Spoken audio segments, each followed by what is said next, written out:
Dobrodošli v novi epizodi Poslušam se. Z vami Polona, specialna pedagoginja s 15-letnimi izkušnjami. Poslušam se je vzgojno-izobraževalni podcast za vse tiste, ki vas te teme zanimajo.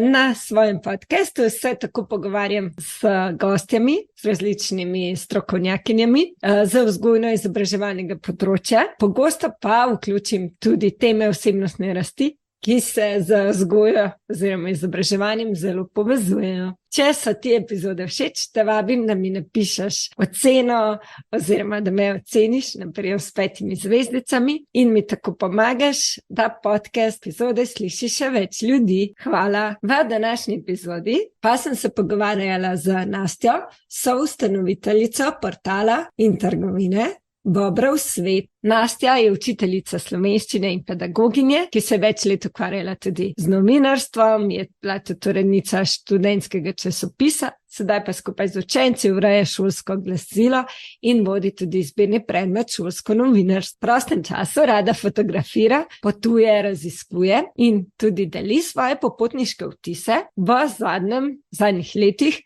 pa svojim partnerjem ustvarjata, kot sem že omenila, podjetje Bobrov svet, ki želi, s katerimi imata vizijo slovenskim družinam, ponuditi vrhunske izdelke za kakovostno preživljanje prostega časa. Njun prvi izdelek je otroški potovalni dnevnik. Zadnjih 10 minut, približno najinega pogovora, govoriva tudi o njem. Meni je res všeč in se mi zdi, da res na tak lep način podpre družino otroka k raziskovanju slovenskih kotičkov. V nastajanju pa so novi, mislim, da je ravno te dni ugledal luč svet njun otroški bralni dnevnik, ki res tudi na slovenski trg izjemna pridobitev. To beleženje branja je odlična strategija, ki je hkrati velikim otrokom zelo dobra motivacija za še več branja. Midve z Nastjo pa sva govorili sploh na začetku, predvsem o tem, kako ona vidi najstnike, kako z najstniki zgraditi kvaliteten odnos, ideje in praktične napotke, kako ohranjati, vzdrževati dober odnos z najstniki in kako z njimi preživljati prosti čas. Vabljeni k poslušanju. Nastja, lepo pozdravljena. Sem res vesela, da si vzela čas in da boš danes z mano delila tvoje znanja, izkušnje. Meni je bilo zelo zanimivo, oziroma zelo me je pritegnilo, ker imaš na tvojem Instagram profilu zapisan, da zelo uživaš pri delu z najstniki. In bilo tako navdihujoče, ker se mi zdi, da dostikrat najstnike jemljemo kot, bi rekla v narekovajih, težavne, naporne, da je težko delati z njimi. In me tako res veseli, da nekdo že to da v opis, da mu je to delo prijetno, da ga navdihuje, da uživa z najstniki. In ravno današnja tema bo predvsem, kako z najstniki preživljati kvaliteten prosti čas, oziroma kako imeti čim bolj kvaliteten odnos z najstnikom. Polona, najprej iskrena hvala, da sem lahko tvoja gostja. V bistvu mi je v izjemno čast, da si me povabila v svoj podcast. Vesela sem, da imamo v slovenskem prostoru kakovostne podcaste povezane z izobraževanjem, zato v bistvu en zelo velik hvala za vse, kar delaš in v bistvu na tem področju tudi ustvarjaš. Z veseljem. Ja. Jaz sem učiteljica slovenščine in mislim, da so tisti neki ključni elementi za dober odnos z najstniki, iskrenost, posluh za mlade in pa empatija. Zdaj učitelji dnevno preživimo z mladimi ogromno časa.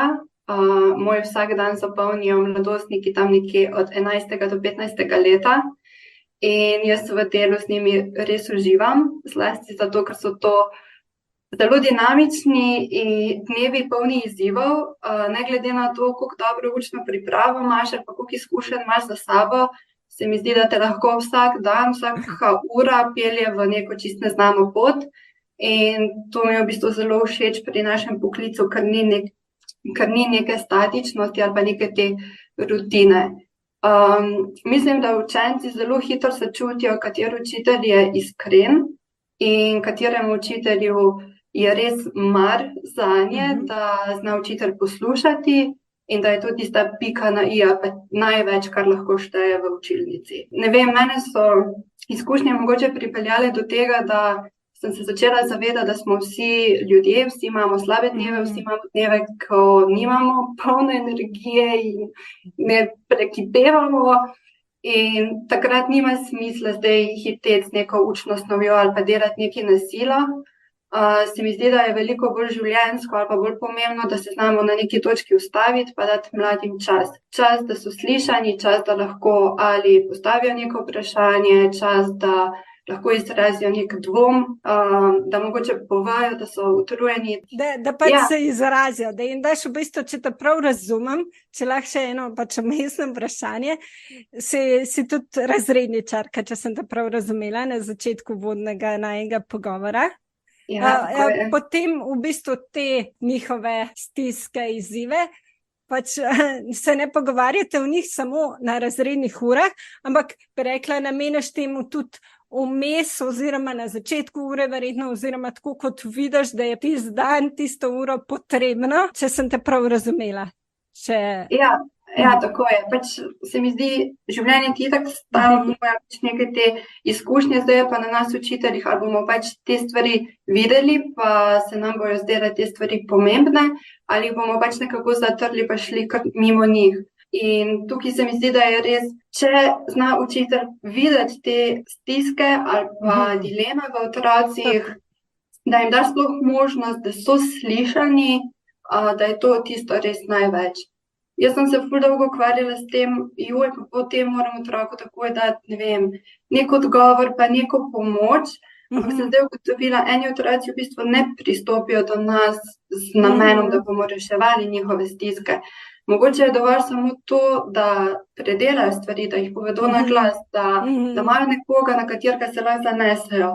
In so stvari, ki jih mogoče lahko narediš med poukom, so pa pač tudi stvari ali pa neke stvari, za katere otroci pridejo po pouku do tebe, da poiščajo. In se mi zdi, da je to največ, kar lahko otrokom damo. Ne samo tisto, kar jih naučimo, ker eno je pač znanje in pridobivanje ocen, nek je pa bolj tisto za življenje. No. In tu se mi zdi, da imamo mogoče učitelji bistveno večji vpliv, kot pa se ga zavedamo, kako vplivamo na te mlade glavice in pač na njihova življenja. Kar povej. Ne, hodila sem še to dodati. Mogoče jaz sem učiteljica slovenščine in mi je v bistvu pomembno tudi, da dam otrokom eno širino, ne samo, da jih zdaj naučim neka zgodovinska obdobja, pa stavčne člene, pa postavljanje vejic, ampak še nekaj več. Kje vse lahko mi najdemo v končni fazi slovenščino ali pa umetnost. Ful mi je pomembno, da jih upeljem v svet od gledališča, filma, novinarstva, fotografije, da jih spodbujam pri branju, da debatiramo o knjigah, da spodbujam mlade pri pisanju, pri literarnem ustvarjanju. Mogoče tukaj tudi en vidik šole, prav je, da vemo, da nimajo vsi otroci možnosti, da bi jih, ne vem, starši peljali v gledališče ali pa jih peljali gledati film in se pogovarjati o filmu, ali neki kakovostna vsebina filma ali ne. In res je pomembno, da jim mi kot šola damo možnost, da vse to vidijo ali pa spoznajo. Od njih je pa potem odvisno, ali bodo nekaj vzljubili, vzeli za svoje ali ne. In ko sem začela poučevati, sem se nekako odločila, da so to tudi tiste stvari, ki so mi pomembne. Ne vem, želja je, da ko bo nekdo mogoče v Ljubljani študiral, pa šel mimo gledališča, da bo rekel, tukaj smo pa šli v osnovno šolo, gledati neko predstavo, pa se bo spet odločil, da bo obiskal gledališče. Ali pa tudi, če nekomu zdaj neke stvari niso bistvene, pomembne, ali pa jih ne vidi kot pomembne, mogoče, ko bo sam starš, da bo rekel, bi svojega otroka peljal v Lutkovno gledališče. In tukaj se mi zdi ena bolj velika moč, ki jo imamo učitelji, da sooblikujemo skupaj starši otroke in da jim pokažemo v bistvu pač neko širino tega sveta, no, ne samo tisto, kar piše v učbenikih in delovnih zvezkih. Pa v učnih načrtih, ja. Se zelo strinjam, zelo. Tudi prej, ko si res rekla, da imate mamo, no, učitelji res veliko pomembnejšo vlogo v življenju otrok, kot si sami kdaj predstavljamo. Že če jaz pomislim in po svojih 15-letnih izkušnjah, tudi ko sem bila razrednik 4 leta, ter učencem v šoli s prilagojenim programom. Tako da sem videla, kakšno v bistvu vlogo imaš še posebej kot razrednik, ker res si mogoče več časa še, res že kot učitelj slovenščine imaš, res se mi zdi, da že če pa vse pomislim, se spomnim recimo učiteljice slovenščine iz osnovne šole in sem bila res zelo navezana na njo in mi je res dala se večkrat, če zdaj spomnim, kakšno popotnico mi je dala in recimo, ko sem pač mi je ful pomenil, da pri bralni znački sem lahko povedala tiste knjige, ki so meni bile bolj pisane na kožo, pa tako res, pa če sem šla na izlet, sem šla v London, sem šla njej povedati in mi je prisluhnila in z mano govorila o teh stvareh. Tako, no, res imamo učitelji tako pomembno vlogo, no, in si to lepo opisala, da pač prisluhneš, da daš pač še več za življenje, kot se je znanje izjemno pomembno, pa da damo določene osnove, se zelo strinjam. Hkrati se mi zdi pa res, da ta del sploh ne smemo pozabiti, da je zelo, zelo pomemben, da ne gremo sam, moramo to pa to pa to, ampak da tudi učenci začutijo, če imamo, tako kot si ti rekla, empatijo, če imamo en tak povezan odnos z njimi, da to je res tisto bistveno. Pol pa lahko tudi znanje lažje pač gre v glavo oziroma jih doseže. Mogoče zlasti v teh časih, no, ko vrednota tega našega poklica res pada, pa mogoče tudi sami učitelji se ukvarjamo z nekimi stvarmi, ki v bistvu si jih nismo čisto predstavljali, da bojo naše delo in pa toliko neka administracija. Je bolj to tista češnja na vrhu torte, no, ki te pač vleče dalje, no, pa ti daje voljo do tega poklica ali pa željo, da vztrajaš v tem poklicu. Glih to sem hodila reči, ne, tudi odzivi v bistvu otrok, učencev nas polnijo, kljub pač drugi, recimo, birokratskim zadevam, ki jih je velika, ne, ker v bistvu smo se za to odločili, zaradi pač ljubezni do otrok, je pač večina učiteljev se odločila, ljubezni do otrok in poučevanja. Mogoče, ker bova danes govorili tudi o prostem času, me zanima, kako ti vidiš, veliko imaš tudi na to temo na Instagram profilu oziroma na socialnih omrežjih, nekaj tudi na blogu. Bobro v svet in me zanima, kako pač, kaj so tista vodila, ki jih ti recimo za prosti čas z najstnikom bi priporočala oziroma jih mogoče priporoča staršem tudi. Jaz mislim, da je prosti čas v bistvu izjemno pomemben in tudi nujen v našem vsakdanjem življenju, tako pri mladih kot tudi pri odraslih. Ne vem pa, če si ga znamo tako kakovostno umestiti oziroma mu dati dovolj velik pomen. Prosti čas bi vseeno moral biti tisti čas, ko bi se otroci sprostili, se zabavali, počeli nekaj, kar jih veseli.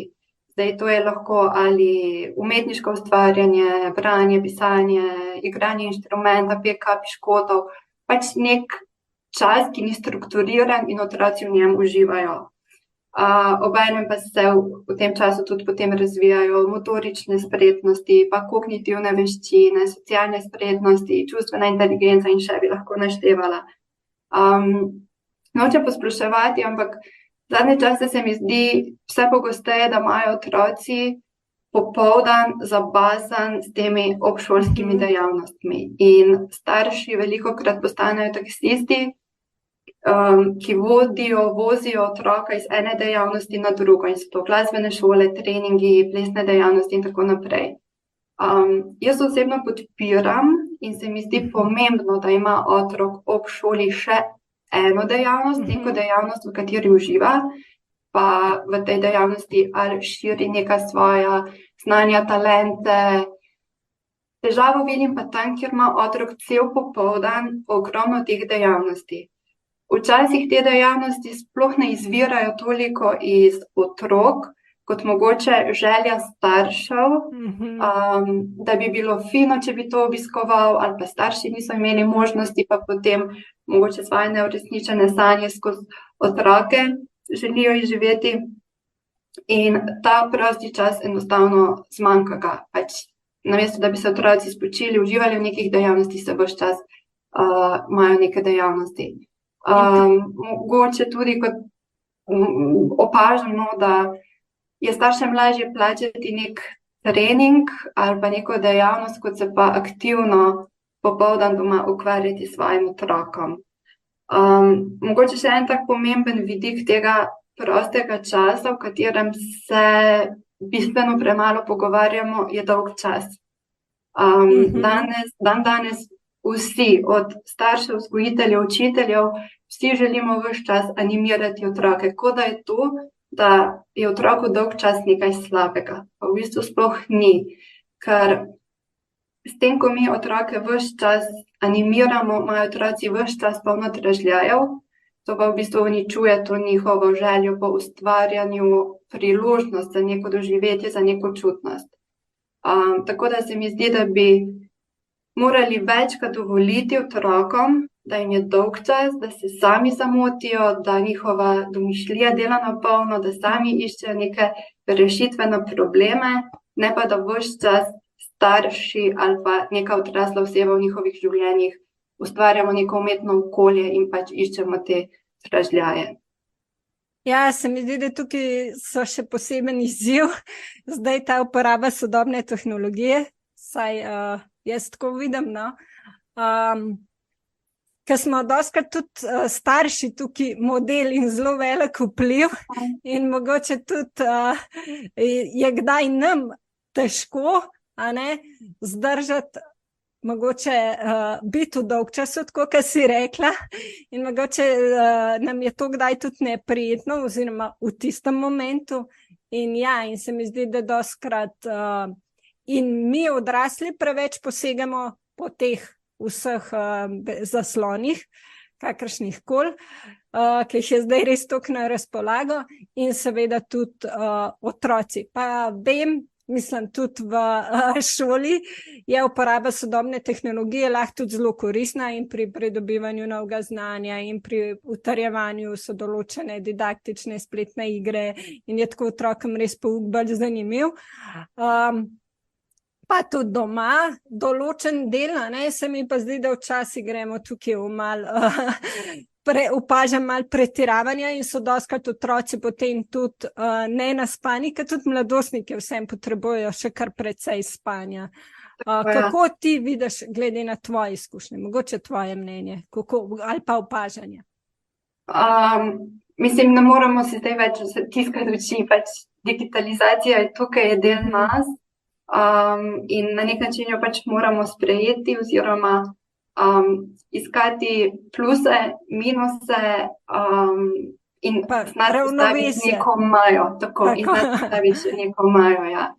Zdaj mogoče, če bi šola se povsem distancirala od te sodobne tehnologije, bi mogoče naredili večji negativni učinek kot pozitiven. Zavedati se moramo tudi, da mogoče generacija staršev teh naših učencev ni toliko vešča in mogoče tudi ne poznajo vseh negativnih, škodljivih vplivov. Tako da se mi zdi smiselno in prav, da šola prek nekih svojih kanalov ozavešča, da pomaga staršev opolnomočiti glede tega. Je pa dejstvo, da tukaj pasti, in se mi zdi tudi uporaba teh tehnologij v šoli, ja, do določene meje, pa s točno določenim namenom. Recimo, meni je ful zanimivo, otroci toliko enega časa preživijo na tablicah, telefonih, obvladajo igrice, YouTube, ne vem, ne znajo pa v Wordu napisati besedila, shraniti datoteke in pa poslati elektronskega sporočila. En zelo velik izziv vidim tudi pri tem, da ti otroci novice, ki jih sprejemajo, jih v bistvu sprejemajo preko TikToka, Snapchata in za njih je to zdaj sveta informacija. Mislim, to je za njih edini vir pridobivanje informacij. In tukaj je ključna vloga odrasle osebe, ali je to učitelj ali starš, da jim znamo postaviti tudi neko sito, pač da jim pomagamo priti do tega, kje iskati podatke, a je vse, kar vidijo, resnično, koliko je zdaj teh fake news. In tukaj, tukaj absolutno ima šola zelo veliko nalogo ali pa vlogo, da pomaga otroke tudi informirati. Zdaj, koliko jaz uporabljam to tehnologijo, uporabljam jo ali za kako uvodno motivacijo, uporabljam jo za mogoče neko ponavljanje, utrjevanje snovi ali pa dodatne vaje. Sem pa nekako še mogoče ta old school učiteljica, ki pa še vseeno vztrajam na tem, da spisi, domače naloge se napišejo s prosto roko, in tudi, ne vem, fizičnega branja knjige in držati v rokah knjigo, platnice in listati po knjigi, se mi zdi, da pač nobena tehnologija tega ne more nadomestiti, no. Ja, se zelo strinjam, ne, tudi pisanje z roko ima tudi glede recimo specialno-pedagoškega vidika zelo koristi, veliko takih koristi za možgane, ne, in recimo tudi pri učencih, ki imajo tako imenovano disleksijo, ne, pravijo, da potrebujemo, ker jim je sicer dostikrat lažji, da recimo pišejo potem kasneje sploh v srednji šoli na računalnik, pa je vseeno tudi za njih zelo pomembno, da pač določen del, da iščemo to ravnovesje, no? Da določen del pišejo z roko, ker pisanje z roko je res ta koordinacija oko roka in ima res toliko enih koristi za cel splošen razvoj. Tako da res, tudi v Ameriki vem, ko so delali raziskave, koliko to upada, ker pač dajo večji poudarek, mogoče ne toliko pisanje z roko, ampak na računalnik, na razne tipkovnice. So rezultati potem pač in akademski in tako res veliko slabši, kot so bili pač par desetletij nazaj, ko to ni bilo toliko v porastu. Tako da tukaj, če lahko. Sem hotela v bistvu še to dodati. Mogoče tudi ena stvar, kateri še ne govorimo veliko, pa bi si upala trditi, da je povezano z uporabo ekranov, posledice, ki jih v bistvu že ima ekran, igranje igric na te naše osnovnošolce.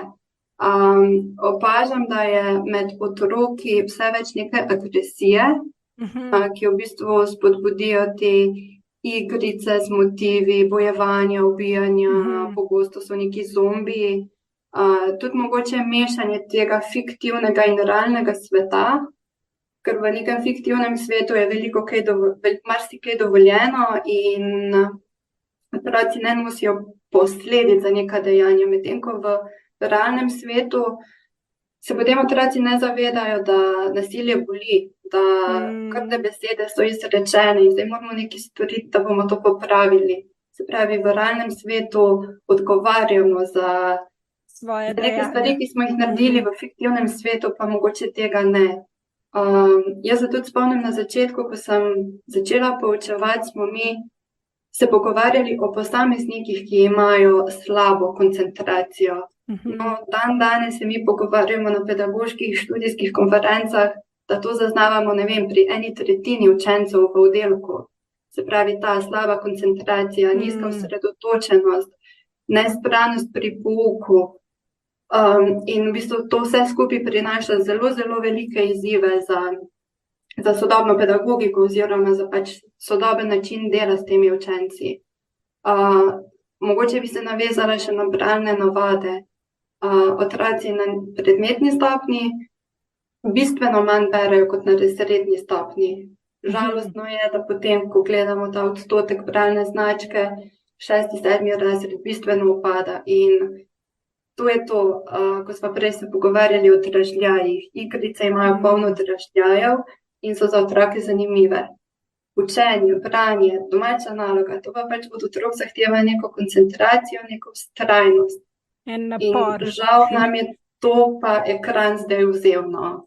Ti otroci niso več navajeni vztrajati v neki dejavnosti in Zato se mi tukaj zdi zelo pomembno, da starši ali pa učitelji znamo postaviti neko mejo in se te meje tudi držati.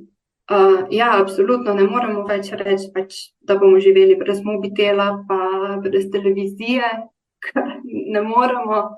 Je pa na nas, da postavimo neko mejo, koliko, kdaj. Pa kere vsebine. Točno tako, ja. Ja. To se mi zdi tako, kar si zelo lepo ubesedila, no?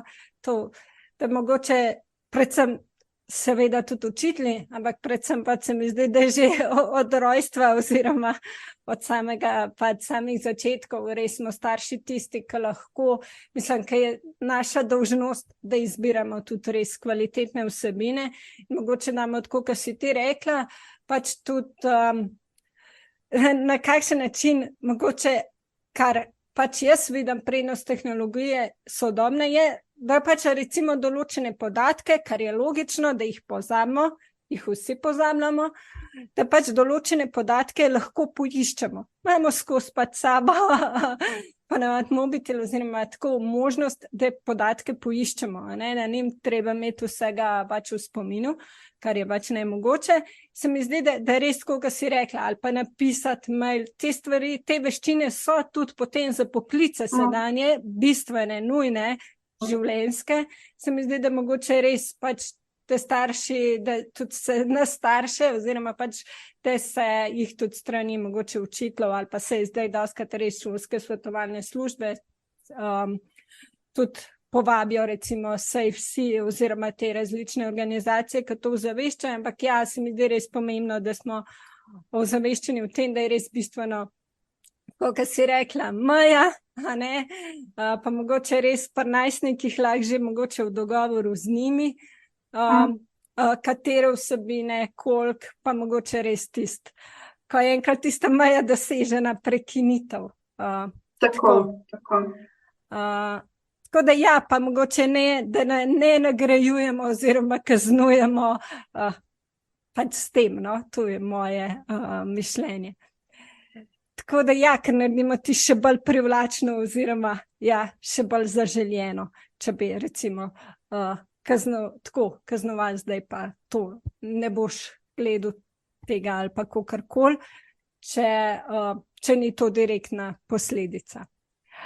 Mogoče, ko sva že tukaj, kaj bi pa ti potem, recimo, ko se pogovarjate, se tudi na razrednih urah verjetno kdaj pogovarjate o tem, ali kako pač, kako imate, te kdaj vprašajo, ali pa kdaj vidiš, mogoče, da je kdo pač zaspan, pa mogoče pač vem, da učitelji več kot pač rečejo, predvidevam, da je ta pa ta igra, v igrice že si malo pač v pogovoru zaznajo, se tudi na razrednih urah o tem pogovarjate in mogoče pač poveš tudi alternative oziroma kako to poteka, mogoče tako, kako po tvojih, če...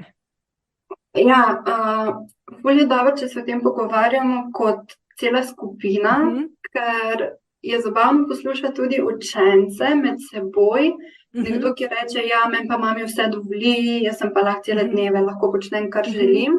V bistvu, kako potem tudi sošolci to dojamejo, ali pa mogoče sošolci rečejo, čakaj, ne, mislim, jaz svoje mami sploh ne upam vprašati, če lahko, ne vem, igram igrice, če pa imamo naslednji dan test pri matematiki, več ne vem, karikiram.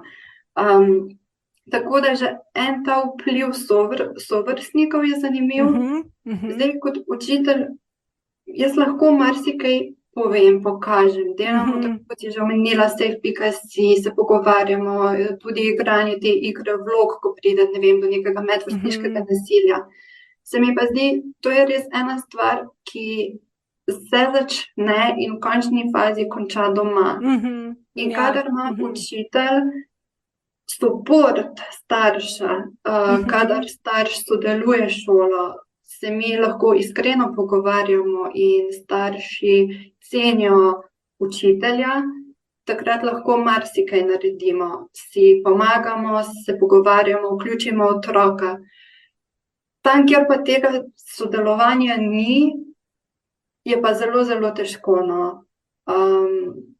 Opažamo zlasti tam nekje 9. razred, da otroci hodijo za spanje v šolo, da nam zaspijo v šoli, do malice so utrujeni. In potem se tukaj vse skupaj povezuje. Premalo spanja, otrok nima zjutraj zajtrka, starš nima kontrole nad svojim otrokom, kaj počne, kdaj gre spat, po katerih vsebinah posega. In se potem res vrtimo v enem takem začaranem krogu.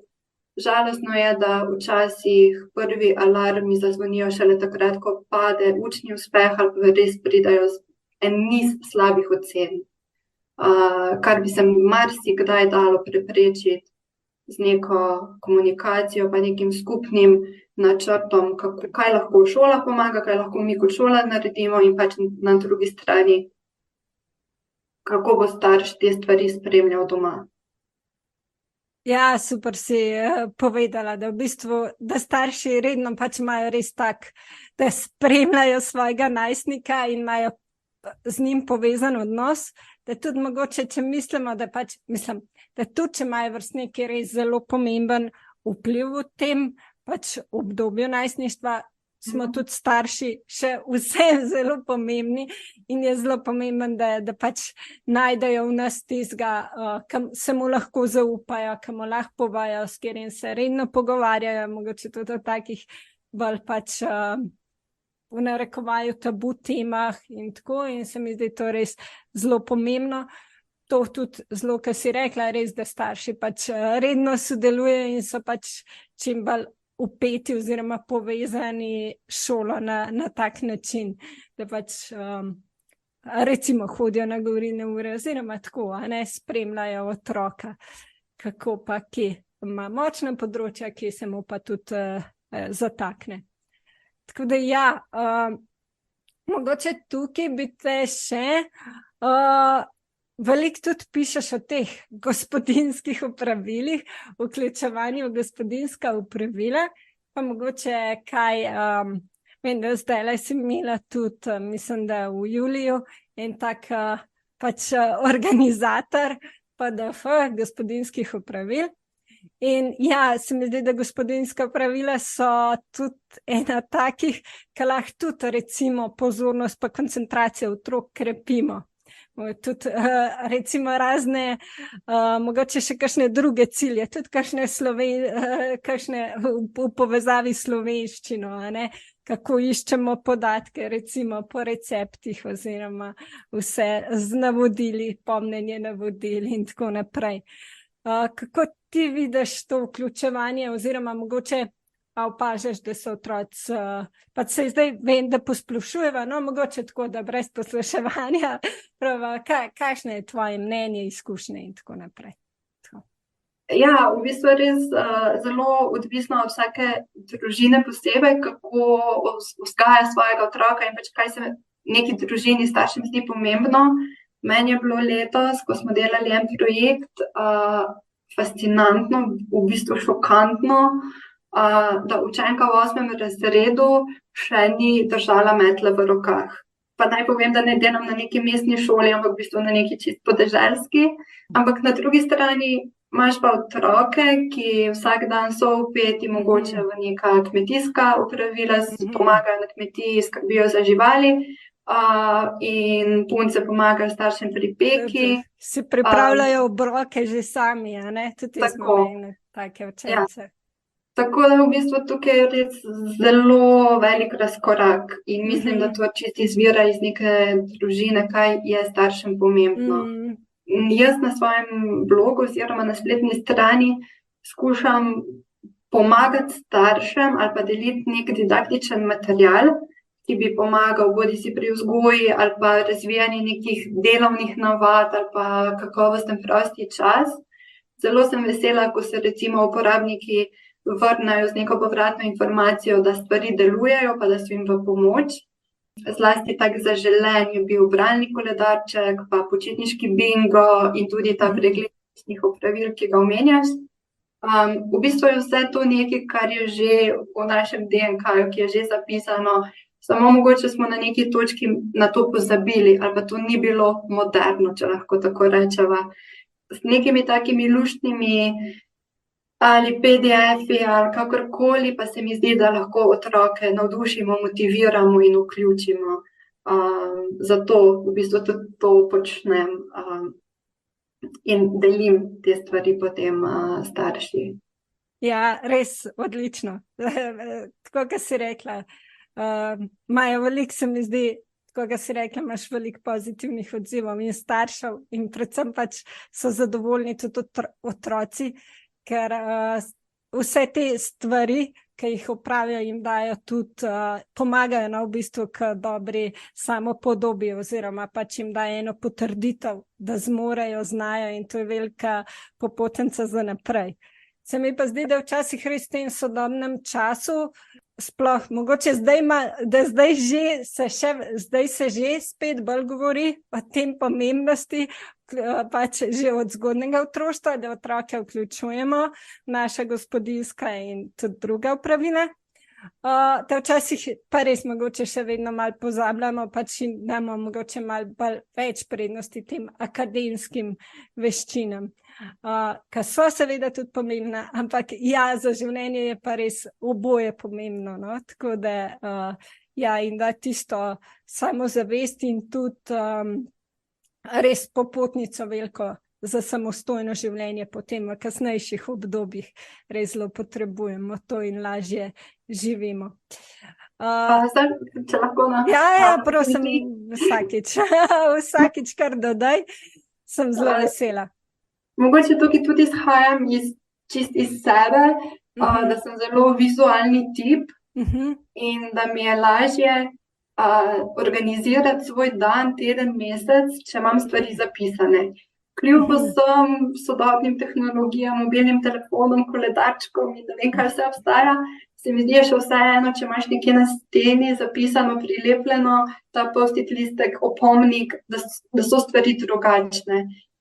In zato sem tudi pri tem organizatorju gospodinjskih opravil razmišljala, da bi bil kot nek dnevni opomnik, kaj je tisto, kar lahko otrok vsak dan doma pomaga, pripomore in si potem ali kljuka ali obkroži, da je tudi ta neka potrditev, da je opravil in pa tisto zadovoljstvo, da lahko prispeva ali pa pripomore. Mogoče tudi je še pomemben ta vidik, da ga izpostaviva, otroke treba vse to naučiti in to pač zahteva nek čas. Mogoče prvič, ko bo otrok zalil rože, jih bo premalo, jih bo preveč, ampak spet ključna vloga odrasle osebe, da ne obupa, ampak pač, da otroke učimo, kako mu pokažeš, mu dvakrat pokažeš, tretjič mu pa zaupaš in pač ali pa ga spremljaš v ozadju, no, in potem s časoma otrok pridobiva na tej samostojnosti, organiziranosti. In spet, vse to so neke veščine, ki se začnejo doma, pa že v zgodnjem okolju. Pa mogoče že v zgodnem obdobju, ne? Pa da takrat mogoče pričakovanja prilagodimo starosti in res, mogoče na začetku začnemo z majhnimi koraki. Absolutno. Recimo že malčki so v bistvu zelo radi vključeni, mogoče še bolj kot potem v kasnejših obdobjih in res mogoče je dobro, da jim že takrat ponudimo določene priložnosti, mogoče tudi z rokovanjem. Vem, da je tudi ena učiteljica v 5. razredu je letos rekla, da je ena učenka šele v 5. razredu prvič prijela nož. Vse to so veščine, ki jih res lahko že mogoče pri malčku oziroma predšolskem otroku postopoma po korakih z različnimi nožki mogoče pač jih ponudimo in res nas že takrat lahko malčki zelo presenetijo, kaj vse zmorejo in se mi zdi, da je to, da je tako, kot si rekla, in damo priložnosti in nismo takrat preveč kritični, ker se mi zdi, da je potem za otroke težje, da včasih se pa pojavi tudi po pripovedovanju drugih staršev ali pa učiteljev mi kakšna reče, da je potem starši recimo pri 10, ki pa prvič ponudijo, so pa pol kar mislijo, da pa otrok more znati, čeprav mu je bilo šele zdaj prvič ponujeno.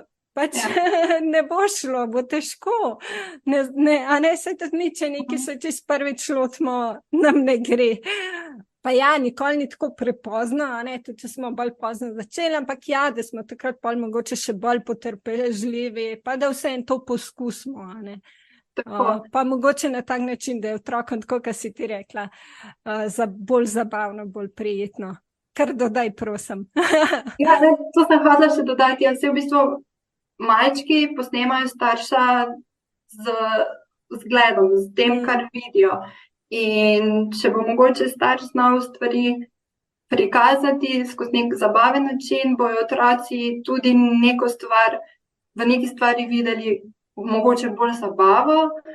Pa ne mislim zdaj, da nam mora biti vsem kuhanje in pospravljanje zabavno, ampak če že mi v bistvu odrasli vse jemljemo z neko muko in nekaj, kar je nujno potrebno in na tak način prikažemo stvari, bomo že v samem štartu otrokom nekaj prikazali kot slabega, kot nujno, kot dolgočasno.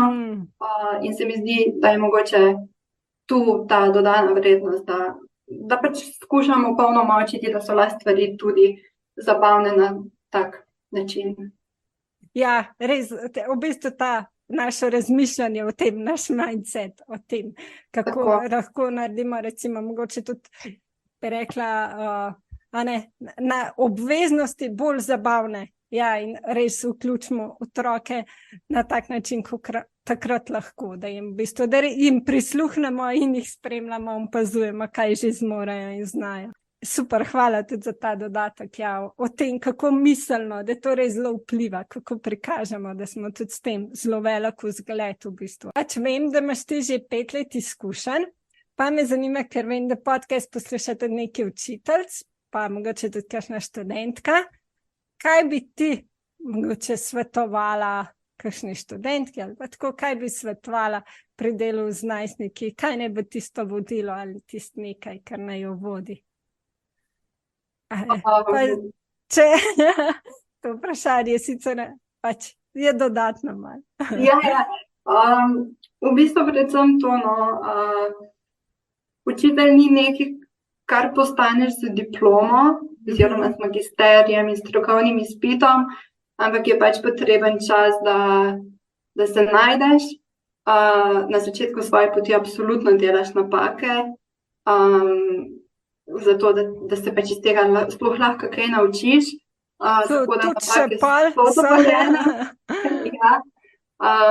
Tudi je dejstvo, da ne bo vedno neka skupina otrok enako sprejemala stvari. Lahko pride generacija otrok, s katero se zelo, zelo dobro razumeš. Lahko pride generacija otrok, s katero se pač enostavno energija ne poklopi in ne bo tako prijetno delati. So posamezniki, s katerimi se lahko ful dobro ujameš in super delaš. Lahko so posamezniki, v katere bo treba več vlagati in časa in truda. Predvsem pa biti v prvi vrsti iskreno do sebe, pa spoštovati otroke kot neke enakopravne odrasle ljudi s svojimi plusi in minusi in potem tukaj dalje pelati zgodbo. Tako sem na začetku rekla, se mi zdi, če smo učitelji iskreni, če imamo to empatijo do otrok, pa posluh zanje, se da marsikaj. V končni fazi ni pomembno samo tisto, kaj ob koncu leta naučimo, ampak mogoče tudi tista popotnica, ki jim jo damo za kasneje. Še malo o vajinem dnevniku. Kako si kot učiteljica, kako sta kot učitelja prišla do te ideje, da nekaj takega bi bilo fino imeti v slovenskem prostoru? Kako pač je prišlo do te ideje in potem mogoče vse z izvedbo in ja, pa še kakšno vprašanje zagotovo postavim. Ja, z veseljem. Ja, v bistvu ta potovalni dnevnik je res neki izdelek, na katerega sem izjemno ponosna in zelo vesela, da sva s fantom Klemnom to idejo realizirala, postavila in v bistvu okrog nje zgradila celotno zgodbo. Ideja, zakaj bi to sploh nastalo oziroma zakaj se nama je zdelo pomembno, je bila ena želja približati izlete, raziskovanja in potovanja družinam kot nekaj lepega. Pokazati, da so lahko družinski izleti nekaj kakovostnega, lepega, da je to tisti čas, ko preživijo skupaj v naravi ob raziskovanju, spoznavanju nečesa novega, da je možno učenje skozi igro, ki je zabavno, da so lahko izleti poceni in pa hkrati, da je to neka najboljša naložba za spletanje družinskih vezi. Midva sva si to zastavila ali pa zasnovala na tak način, da bi ta otroški potovalni dnevnik bil kot neke vrste vodič, ki pelje družino po izletih. Destinacije niso Ljubljana, Postojna, Piran, ker se nama je zdelo, da so to stvari, o katerih veliko piše, bodi si na spletu, se učimo o tem in so pač že take kar precej turistične. Zato sva midva v bistvu zbirala manj znane kotičke po Sloveniji. In še en vidik, ki sva ga želela vključiti, je, da bi vse te destinacije nekako celostno zajela. Mene mogoče kot učiteljico majčkeno moti to, da mi v šoli zelo predalčkamo. Ali pa mogoče ne mi predalčkamo, ampak učenci stvari zelo popredalčkajo. Se pravi, če se o nečem učijo pri zgodovini, se mi tega ne rabimo pri slovenščini. Ni že tega celostnega uvida, no, da se v bistvu znanja povezujejo.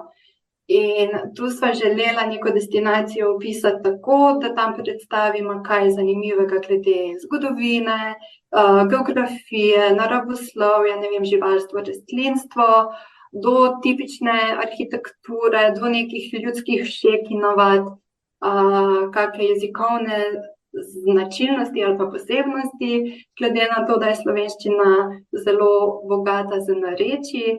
In vse to sva želela dati res, da kot družina neko destinacijo obišče, od tej destinaciji izve veliko na vseh področjih. Zdaj, zakaj je ta izdelek mogoče nekaj posebnega, ker sva ga res prilagajala za slovenskega osnovnošolca. Se pravi, da so besedila takšna, da bi jih osnovnošolec razumel, da so kratka, poučna, dodajala sva pa naloge. Naloge, kot so rebusi, premetanke, labirinti, številske predstave, orientacija v prostoru. Se pravi, da so otroci aktivni. V bistvu skozi neke take zabavne naloge aktivirajo svoje možgane, so ustvarjalni, domišljija dela. Res tak meni osebno bolj lušten izdelek. Super je to, ker nima neke časovne omejitve. To sem glih tudi želela vprašati, ali je to kaj časovno omejen, da to v določenem obdobju, recimo enega meseca, obdelaš te kraje, ali kar pa vaj. V bistvu je tako, na samem začetku je potni list, ki ga mladi raziskovalec ali pa raziskovalka izpolni, potem so tudi navodila, kako pripravimo svoj nahrbtnik, spet sva se tega lotila z neko željo, da bi mladi popotniki postali čim bolj samostojni, da si znajo pripraviti stvari, da so pozorni na to, kaj potrebujejo s seboj. Potem je zemljevid Slovenije in teh 8 destinacij in potem v nadaljevanju 8 destinacij, ki sva jih mi dva pripravila. Zadnja 9. je pa taka, da naloge so postavljene, ampak destinacijo pa lahko vsaka družina izbere svojo. Časovne omejitve ni, na izlet se lahko pač odpravite kadarkoli želite, pač ko imate čas. Mogoče še to, da sva iskala take aktivnosti ali pa destinacije, da ni dobenih doplačil. Veš, ni tega, da potem pa prideš tja, pa moraš ti kupiti še vstopnico za neke dejavnosti, ampak da res pač tam potem te dnevnik vodi in so te stvari zastonj. Otrok v dnevnik opisuje, kako se počuti, kaj je doživel, nariše, napiše in pri vsakem izletu doda tudi fotografijo. Tako da je bila moja želja, da čez čas, ko družina potem ta izletnik pogleda, da je to v bistvu kot neka knjiga spominov na otroštvo, kje vse so bili, kaj vse so doživeli in pač kako lepo so se imeli. Zelo lepo se sliši, res. To se mi zdi, take spomini so res, se jih ne da, nam jih ne more nihče vzeti in to je res nekaj tisto, kar zelo šteje. koliko stare otroke oziroma družine s koliko starimi otroki sta pa to pač zasnovala oziroma katere sta imela, se mi zdi na to, kar si opisala, da se mi zdi, da je starostni razpon lahko kar velik. Sklepam pa, da verjetno je fino, če že znajo brati ali pa da jim nekdo prebere, pa boš mogoče ti več o tem, kako mogoče tudi izkušnje kažejo oziroma kako sta si vidva to zastavila, zamislila. Zamislila sva si, da bi to bil izletnik za otroke nekje od 1. do 6. razreda osnovne šole. Uporabila sva velike tiskane črke, ravno s to miselnostjo, da se prvošolčki šele spopadajo s črkami, se učijo branja. Če starš bere, lahko tudi za malo mlajše. Mogoče pa, ali pa kot nama pač sporočajo, idealno je pa, če so tudi recimo sestrice in bratci. Pa mogoče potem ena gospa je tako zelo lepo mi napisala povratno informacijo, zdaj imamo izlete sredi tedna in vsi nekaj počnejo. Najstarejši bere, potem mlajša hči barva, najmlajša rešuje labirinte in premetanke in res to je tisto, kar sva želela, da pač da so vsi aktivni, da se cela družina poveže. Občutek imam, ko se pogovarjam s svojimi prijatelji, ki imajo otroke, ali da izleti so zelo, zelo dragi, ali pa kam pa naj sploh peljemo in kaj naj tam počnemo. 2 taki glavni vprašanji ali pa miselnosti, ki sta naju zelo pogosto spremljali in želela sva res tem dnevnikom pokazati, da če družina doma pripravi bidone z vodo, vzame s seboj, ne vem, sendviče in jabolka, je edini strošek, ki ga imaš pravzaprav gorivo, pa še to se ti ne rabiš peljati na drug konec sveta, da doživiš neko lepo zgodbo. Imamo v bistvu doma v Sloveniji izjemno veliko čudovitih kotičkov. Poskušam, da ta 2 mita nekako zavreči. Super si to tudi opisala in tako res nas popeljala. Mogoče si tudi, ko v bistvu pa dela z najstniki, imaš tudi kakšno izkušnjo, da je tudi starejši, kljub temu pač, da so velike tiskane črke, lahko si to verjetno po svoje, da lahko en del dnevnika vzamejo ali tako, ali pa mogoče kakšna aktivnost verjetno je tudi tako, kar si rekla, da so bili v bistvu 3 otroci vključeni, mogoče avtomatsko, tudi tako odvisno od otroka. Nekoga bolj, recimo, labirinti pritegnejo, nekoga bolj premetanke in tako. Kako so tvoje izkušnje, da se da tudi verjetno starejše vključiti? Ja, absolutno. Mislim, tudi odrasli so rekli, da bi ga uporabljali. Zase, da je zanimiv, ustvarjalen, pač vključuje tudi veliko novih informacij. Tako da tukaj se mi zdi, da ni mogoče te zgodne meje, da tudi te velike tiskane črke ne bi zdaj zmanjšale motivacije starejših.